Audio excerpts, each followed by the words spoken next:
Guys, I have bad news. We've been experiencing coffee all wrong. We talk about salty, we talk about sour, we talk about bitter, we talk about sweet when we're experiencing our coffee, when we're sharing that flavor experience, but we're missing something where we've been wrong all these years. What we're missing is crucial and will help expand our taste vocabulary as well as our appreciation of the craft itself. To help us find that treasure chest, open it up and experience it, we have the fantastic Noah Berger. Hello. So today we're going to talk about umami.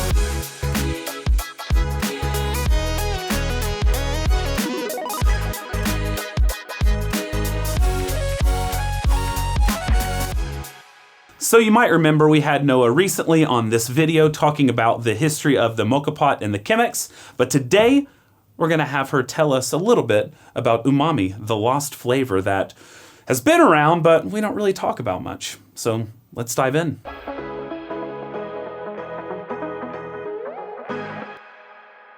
Noah, I'm going to ask you, tell us, when did umami as a flavor perception kind of become recognized, and what's the history behind that? So I think the official date for umami being discovered is 1908. Okay. That's when a Japanese chemist by the name of Kikunai Ikeda really discovered this new but very old, in fact, taste called umami. And I think the second important date is the year of 2000. When the receptors for umami on our tongue were being discovered as well. Wow. But okay. Even though we've known officially that umami exists since 1908, it took a very, very long time for us us in the West, to acknowledge it as a legitimate taste. Just like, all of the other four tastes, there's sour, there's bitter, there's sweet, there's salty, and umami is exactly the same, right? It's not different.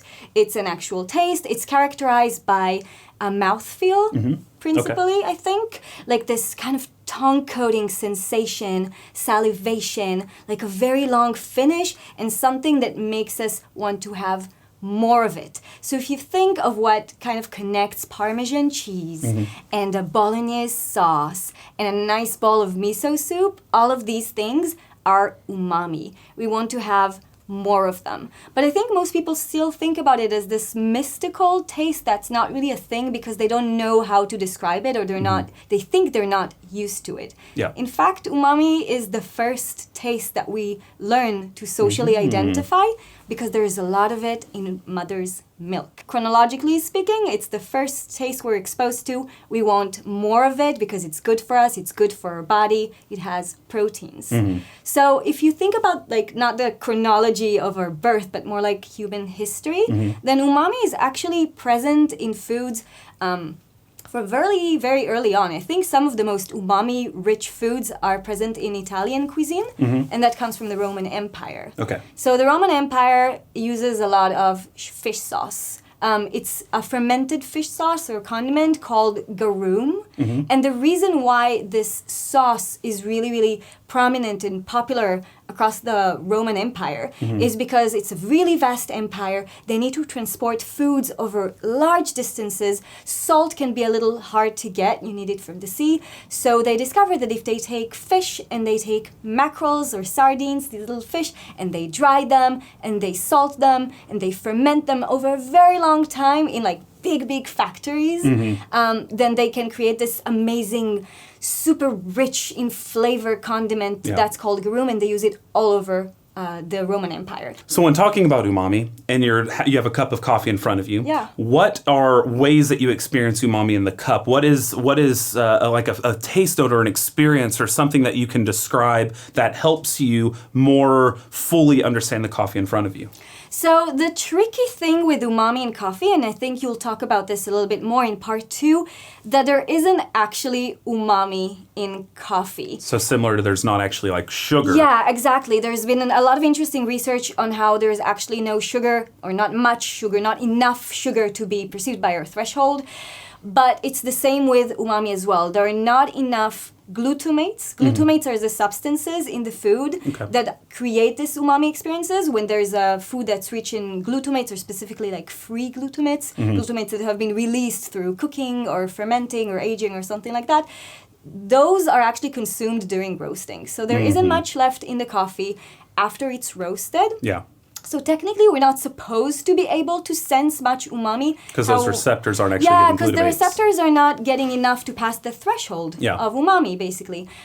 But it doesn't mean that we can't perceive it. It's kind of like how when you have a coffee and you're like, this is the sweetest coffee I've had. Yeah. You're literally not tasting sugar. Yeah, and I think Fabiana might talk about that a little bit more, but it has to do with aromas and the fact that we perceive flavors as well. And flavors have to do with aromas. So if there are aromas in the coffee that make us think of umami, for example, tomatoes. Yeah. Tomatoes have a lot of umami, and cooked tomatoes especially. Which we've all tried a tomatoey Kenya coffee. Right, so Kenyan coffee can be perceived as umami even if there isn't enough technically in the coffee for that. It's kind of like how there's more citric acidity in Brazilian coffee, as Morten Munchau have shown at Coffee Mind Academy. There's more in most Brazilian coffees than in most Kenya coffees, more citric acidity. But you put a really not lightly washed Kenya coffee in front of anybody and a darker roasted Brazilian coffee, and 9 times out of 10 or 9.9 times out of 10, people will say there's more citric acidity in the Kenya, even though that's not necessarily true. So there's a way we can perceive of flavors without them necessarily being in enough of a quantity for our receptors to physically recognize them. Right? Exactly. Through flavor that is constituted of taste and aroma as well. Yeah. So it's possible to experience umami, and even though it exists in our coffee, it can exist in our coffee as a perception, it definitely exists in our food, it exists in mother milk, it exists in mushrooms, in fish, in soy sauce, Lots in all of these meats, things, yeah. in so many different foods, and we still don't know how to describe it because we've been so resistant to accepting it as a legitimate taste. We kind of will throw it under the salty area or something like that. Yeah, like savory, salty, to people it feels very mystical. Yeah. And that has a very interesting history of why we kind of dismissed umami as a legitimate flavor or which taste. we may jump into in a little bit.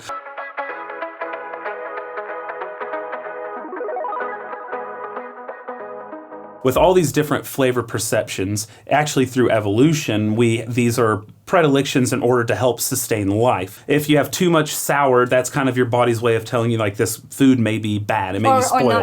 Or not ripe, or something like that. Don't eat it. Yeah, I mean, our body like hints to us through tastes that we need or not need these substances for our body, right? Yeah. So sweetness, for example, indicates that there are calories in the food, energy that's good for our body, like sugar, carbs. Yeah, carbs, for example.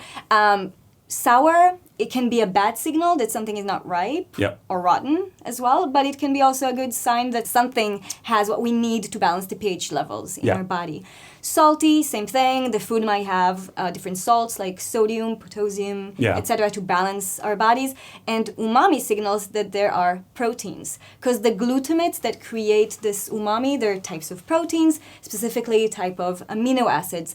Our body produces glutamic acids since we're born, but we also need and love a lot of it. Umami signals protein and muscle building and health in that sense, right? Exactly. And which, as you were saying, it's one of the first things that people come to know through mother's milk. Yeah, because mother's milk has a lot of glutamates, and it has also inosinates, which is a type of acid that emphasizes the taste of umami. With salt, we have no problem adding table salt, sodium, whatever, to our meals. Oh yeah, we're happy with it. Is there something with umami that we can kind of add to food in order to increase that perceptibility for our own senses? Yeah, there is. So this thing is monosodium glutamate. We call it MSG as well. Whoa, MSG? MSG. Isn't that poisonous? Well, it is not. Or it hasn't proven to be. Interesting. Except for one weird research using mice. From how long ago?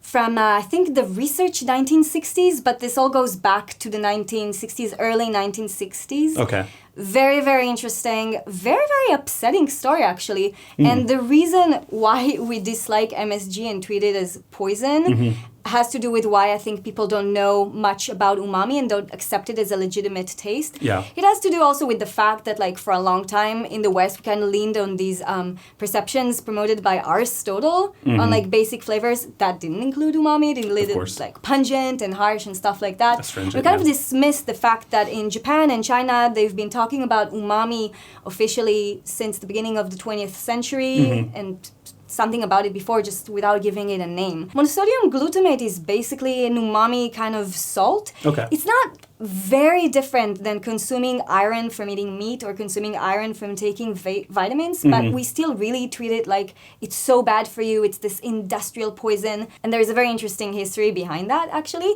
Okay. So we said that umami was discovered in 1908 by Kikunai Ikeda. The next year, 1909, he created a company with a business partner called Ajinomoto in Japan, and they managed to create this substance called MSG, monosodium glutamate. They called it Ajinomoto and started selling it. Straight away, it became a huge, huge hit in Japan and all over Asia. Because think about it, there's like this magic powder to put over their food and just impart flavor. They were using acid to extract wheat protein, but then it became kind of a more natural process as well. Yeah, using enzymes and bacteria in an anaerobic environment, stuff that maybe you know from coffee as well. From, I think it was like starch from things like corn, sugar beet, and sugarcane. Oh, interesting. So the process is a more or less natural process in the sense that it's not that different than yogurt, for example, and spread across Asia.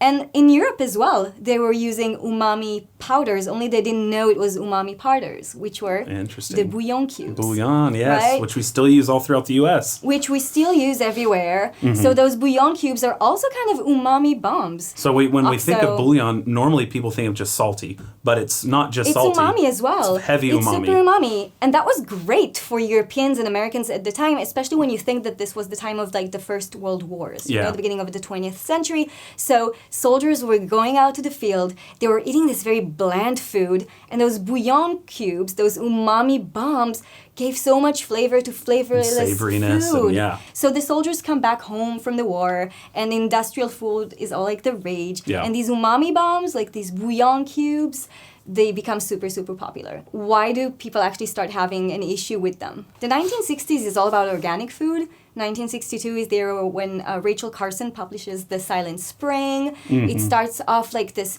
kind of how do you call this when you use it in agriculture against like bugs and stuff? Pesticides. Yeah, anti-pesticide movement and also anti-additives in food. So there's already this setting for people not liking maybe adding stuff into their food that feels industrial, right? And then this big thing happens that really sets people's minds against monosodium glutamate and umami as a consequence as well.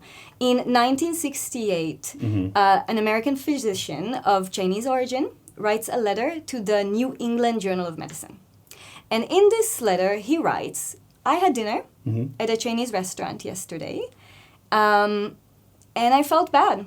You know, I was feeling, I was getting a headache, I was feeling numb, whatever. He didn't specifically associate it to monosodium glutamate, but by that time, monosodium glutamate was associated with Chinese restaurants.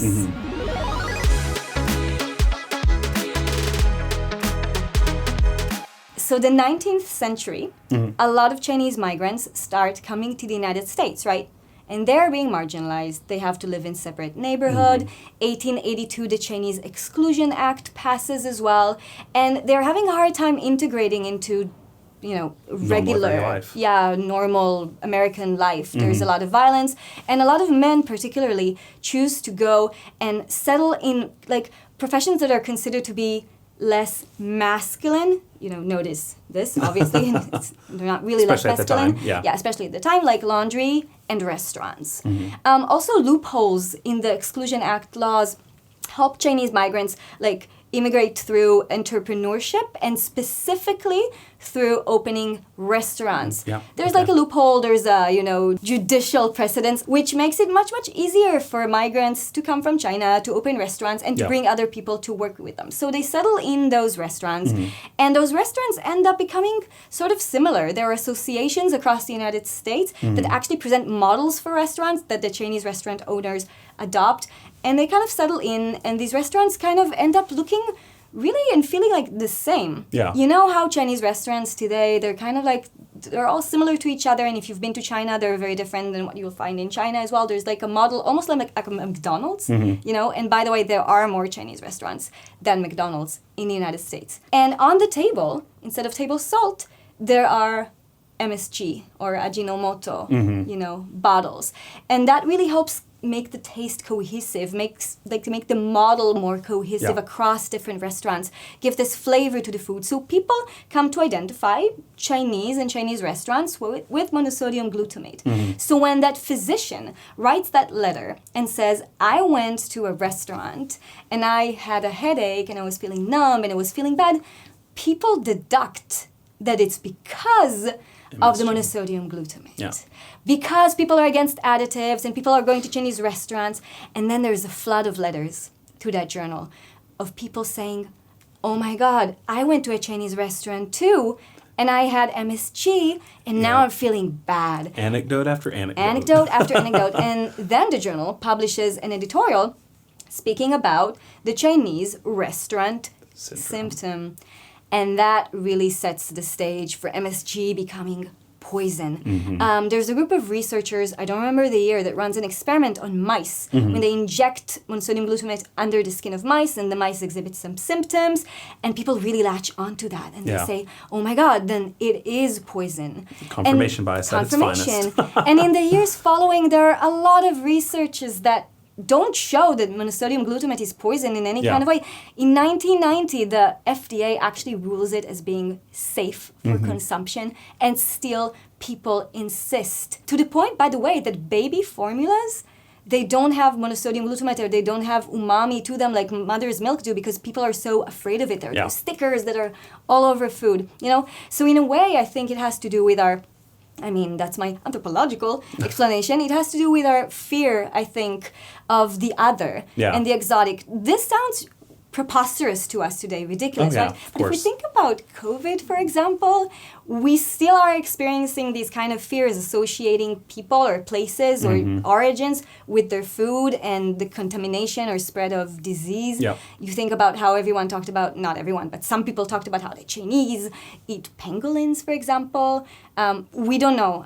We don't know what's true, but these kind of theories linking the other to their food, we don't know what they're putting in it. Maybe they're putting poison in it. What are they doing in their kitchens?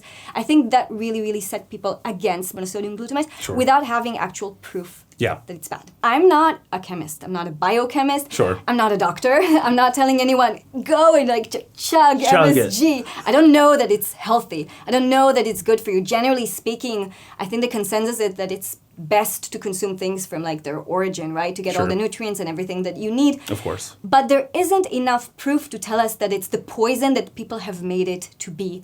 And that's a pity because it also blocks access to understanding this flavor, to experimenting with it, and to expanding our vocabulary as well. So there are a lot of efforts today by people trying to change that, of course. Ajinomoto actually hired an ambassador, someone called the Umami Mama, a Japanese biochemist, a PhD, that organizes these symposiums and these talks. She's being suspected of, not being objective enough because she works for Ajinomoto. Okay, fair enough.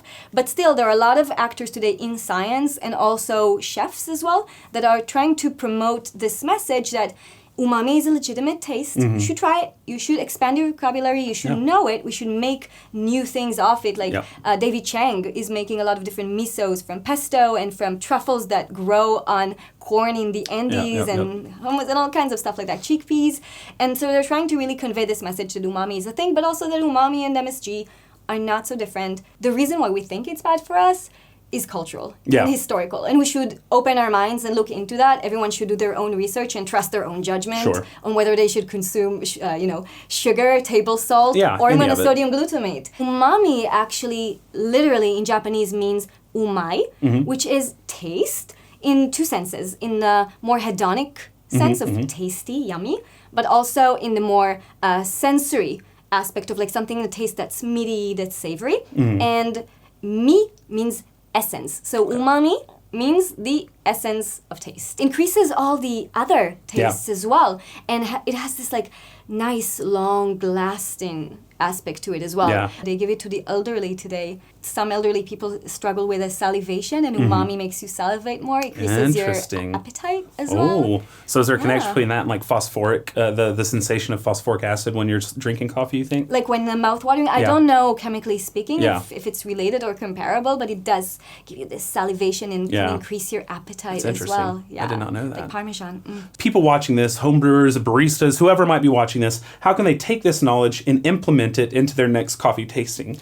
So first of all, I think my message to you is open your mind to different taste experiences, and if we succeeded in that already, great. Now you can pay attention to this new taste for you, because you have to link your experience with this taste to actual words. When we want to teach ourselves like a new experience, a new aroma, we just have to consciously taste it. So next time you eat miso sauce, seafood, Parmesan, green tea, a broth, just try to focus on the mouthfeel and try to tell apart the saltiness from the umami. Yeah. You can take, like, for example, you can take a few of those side by side. You can take a tomato, Parmesan cheese, you can take like a broth, green tea, and you can taste them all next to each other and try to see what's common, what's happening on your tongue, what do you feel, how long lasting it is. And then you can separate, because tomato has sweetness and it has umami.